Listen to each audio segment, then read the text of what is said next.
Welcome back, beautiful tri state area. You're listening to a moment of Zen right here on 710 WOR, the voice of New York, iHeartRadio. I'm your host, Zen Sams.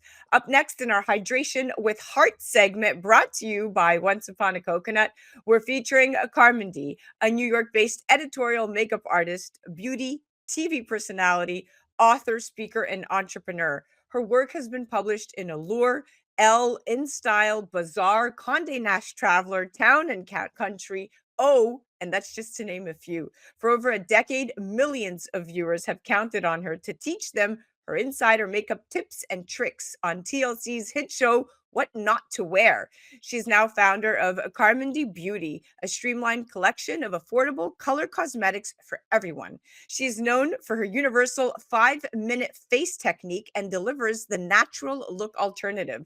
She joins me today to chat clean beauty and the importance of hydration. Now, according to a report by the NPD Group, some 68% of consumers say they're looking for skincare brands that highlight clean ingredients. The concept of so called clean beauty, makeup, and skincare products marketed as free of harmful artificial ingredients is the latest catchphrase in a world of products sold as sustainable, environmentally conscious, or simply safer. Here to break it all down for us, the clean and honest way, is Carmindy. Welcome to the show, Stunner. Thank you for having me. So exciting. Thank you so much. So let's chat career, journey, and inspiration behind everything for you. So, could you share with us your journey in the beauty industry and what inspired you to become a makeup artist? On what were some of the pivotal moments I'd like to know in your career that led you to where you are today? Absolutely. Well, when I was about 15 years old, growing up in Southern California, my mother was a watercolorist, and I was obsessed with that sheer way of working with art. And I got into makeup at a very age, and looking at those magazines of like models jumping on the beaches, I'm like, how can I parlay my love of this clean looking beauty in art and bring it into fashion? So I started as a teenager tearing out magazines and practicing on my friends and then working at makeup counters and in studios. So that's how it really began. And then moved my way to Europe, Miami, New York, and became an editorial makeup artist in the fashion industry with that same technique of less is more, kind of the natural watercolor look alternative to makeup. And that's how I began. I love that editorial, those tear sheets. They all it brings it back all the time because I come from that world. I used to be signed to Elite New York when I started back in Yeah. the day, but it was great to just be able to see the art that you're shooting now translate on print, and it was Yes. just so beautiful. And you're right, less is more. Now, your experience on what not to wear. Let's Mm. chat that. What were some of the most rewarding experiences you had while working on TLC's What Not to Wear? And how did your time on the show influence your approach to beauty and makeup? Well, it was actually the most pivotal moment in my career because at the time, reality shows were very new. And when I was cast to be the makeup artist on What Not to Wear, most people in the fashion industry said, "Oh, you're going to ruin your career. It's reality TV." I saw it differently. I saw it as a way to get everyday women that were not in the fashion bubbles that we were living in, to have the opportunity to learn how to look and feel their very best in a very clean, natural look. And since that's what I was known for, it wasn't fair for me just to be working on models and celebrities and not being able to share my knowledge with everyone. So this gave me a platform to be able to work with the woman surviving breast cancer, work with the girl who had just lost 50 pounds or just went through a divorce and was getting back into the dating scene, recent retirees. These people needed the tools also to look and feel amazing. So I was able to offer that to them. And I realized that there was a common thread. They didn't have a lot of time. Lots of them didn't have a lot of money, and they wanted to look good fast. And that's when I created the whole 5-minute face technique. What a beautiful story. And Carmindy Beauty was born in entrepreneurship. Let's chat that. So, what motivated you to start Carmindy Beauty, and how does it reflect your personal philosophy on makeup? Was it these beautiful stories coming to life that you were able to tell? What was the true motivation behind your roadmap? Well, because I'm an artist, I've looked at women and beauty differently. So I never looked at a face and said, here's what you have to change or contour to look like a set standard of what beauty is. There is no such thing as a set standard. I look at women like flowers. There's daffodils and daisies and cactus roses, and they're all unique and all special and all beautiful. So I use makeup to enhance what's uniquely yours so you can celebrate your skin, your face, and in who you are naturally. So it's a different approach than what kind of is trending in the last 10 years, which is bake it, contour it, fix it. I look at women as so special, enhance it. Don't change it. So that's why the 5 minute face was created, because it actually stems from scientific research of when a woman looks her most beautiful is when she's in love. So five things happen. Her skin glows because she's radiant, because she's in love. Her eyes capture attention because she's trying to get her suitor. And then her cheeks flush on a cellular level because she's blushing. And then her lips get engorged with blood because she wants to make out. So I created highlighter, liner, mascara, cheek, and lip, all universal shades that work on all skin tones, all skin types, all ages. And it's the quickest way to look amazing in 5 minutes. Well, that 5-minute face technique explained in under 5 minutes definitely has me sold. That is why it is so popular. Now, what are your top tips for achieving a natural look in a short amount of time?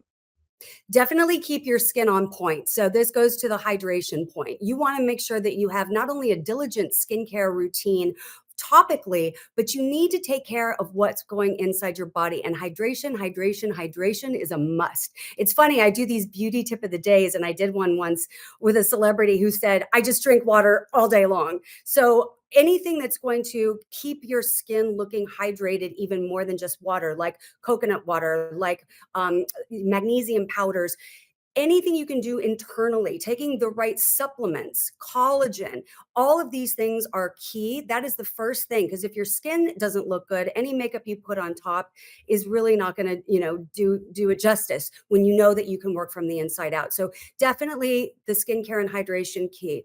Second thing is you can't leave without mascara. Mascara just frames the face. And my I Got You mascara was developed as a way of no smudging, no budging, but easy to take off. It's a tube technology because nobody wants to put on mascara and then have it be waterproof and chisel it off at night. You want to be able to just wash your face and have it slip right off. So I would say mascara is another one. Also, as we get older, you need to have a sheer liquid foundation that goes on to not erase your face, but just to kind of even out and polish your complexion. So that's really key. And then always sunscreen. Sunscreen is an absolute must. I love your tips. I'm gonna piggyback off the hydration. That's key for me. And when we talk about Once Upon a Coconut and why that brand has taken off as quickly and successfully as it has, is because when you look at what their product is, it speaks to so many different levels. It speaks to consumers on a health level. It speaks to consumers on a taste, feel good level, and they also speak to consumers on a socially active level. So as a mom, I love the coconut water because it's truly proprietary in specifically the health benefits. You have potassium and calcium and magnesium, and those are all the electrolytes that play important roles in helping maintain heart health, liver and kidney health, digestive functions, healthy blood sugar levels, muscle and nerve functions, and just so much more. So I specifically started drinking it after I was dealing with thyroid cancer and thyroid disease, but I typically use it as a cure-all for everything. What Yes. why do you believe that Once Upon a Coconut has taken off as fast as it has? Well, I think that, like you said, the approach of what the ingredients are inside of their coconut being natural, being clean, but then also the fact that they made it fun with the branding. So many coconut waters are just kind of like, okay, it's like they put coconut water into a box, and it just wasn't exciting, it wasn't fun. But they have fun with their branding. They make it all inclusive. It's new, it's innovative, but it's also good for you. So I think that that's really key. You're right, and let's go back to key the key points we're trying to make here. Clean, Sustainable. So consumers should also know natural doesn't automatically mean better or safer. Ingredients such as essential oils can trigger allergic reactions, That's right. especially for those with sensitive skin. And in terms of a brand's mission, it should always be to honor people by doing what's best for their health, their skin, their budget, and the world around them with the products that should really truly be powerful, natural, sustainable, and simple. Yes. Talk to me. How important is hydration in a beauty routine? And what are your favorite hydrating products or ingredients since we're talking about coconut water? Definitely believe that when it comes to creating a beauty line, sometimes if everything is completely clean and totally vegan and completely organic, like you said, people can tend to have a allergic reaction just like they can to anything that's synthetic. There's also a lot of synthetics that are perfectly safe out there. So what I like to focus on is look for the dirty dozen, is what it's called. If you and most companies and most beauty stores, they make sure that they have a clean standard where that dirty dozen is taken out, and make sure that your products don't have that dirty dozen in there. My favorite hydrating product is my Lit from Within Daily Skin Prep. This is something that you put on for hydration. It illuminates the skin and it creates this smooth kind of glowy appearance, so that when you put your makeup on, it glides right on. So it's like a daily primer, but most primers can be chalky and opaque and dry. This is super luminous and hydrating. So if you choose not to wear any makeup at all, your skin is going to look plump and supple. Another ingredient that I find in a lot of skincare you want to look for is hyaluronic acid. This is a word I'm sure you've been hearing and reading about, but it truly is kind of a game changer when it comes to your skin, because it really penetrates the skin's barrier and keeps your skin moist for a longer period of time. You're so full of knowledge. I love it. Smart and on your game. Now let's chat impact of media on beauty standards. So, having worked in media for many years, how do you think it has influenced societal beauty standards? I think it's very shocking that as advanced as we've become as women, the more insecure we're becoming because of what we're seeing on social media, in terms of everybody has to look like a cloned version of one another. That is the probably most disheartening thing for me, especially one who celebrates beauty in all of its forms. We are now starting to see a trend back to natural, thank God, because it was going on for too long where if you didn't look like this certain, carbon copy, then and every makeup brand was kind of catering to that, then you didn't fit in. And now you're seeing people be able to celebrate being their individual selves and picking and choosing what trends that they want to play with without having to go full Monty on it. It's all about living your truth and feeling comfortable in your skin and having cheerleaders like you, my dear, propel the people that you work with and the females that you uplift. So thank you for being you. We have 1 minute left. Let's chat future projects and aspirations. What are your aspirations for the future, both for Carmindy Beauty and your career as a whole?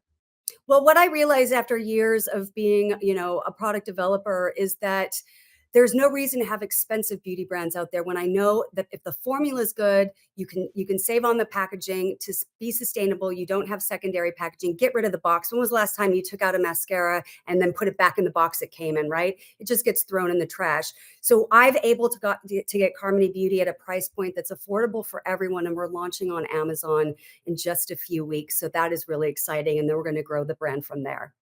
And I love it that you didn't compromise the quality of the ingredients, but you compromised the exterior shell, which to your point, nobody cares about that box. And if you're going to try to save for your bottom line, that means that we're saving on our bottom line when it's in retail. So thank you for being conscious of not only the environment, but also your consumers' bottom line.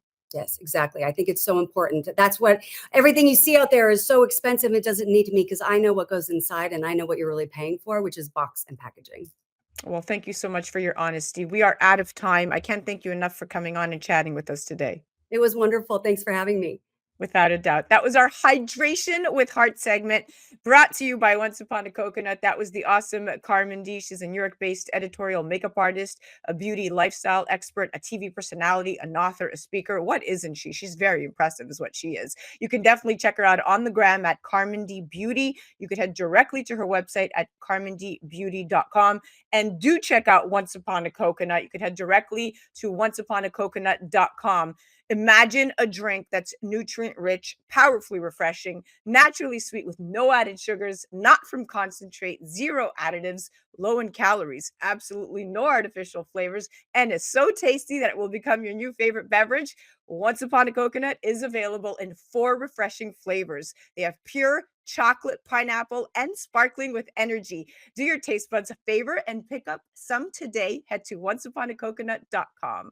You're listening to A Moment of Zen right here on 710 WOR, the voice of New York, iHeartRadio. We'll be right back after this. A Moment of Zen is brought to you by Once Upon a Coconut, 100% pure coconut water. Imagine a drink that's nutrient rich, powerfully refreshing, naturally sweet with no added sugars, not from concentrate, zero additives, low in calories, absolutely no artificial flavors, and is so tasty that it will become your new favorite beverage. Enter Once Upon a Coconut, the absolute best tasting coconut water you will ever try. Available in 4 refreshing flavors: pure, chocolate, pineapple, and sparkling with energy. Do your taste buds a favor and pick up some today at onceuponacoconut.com.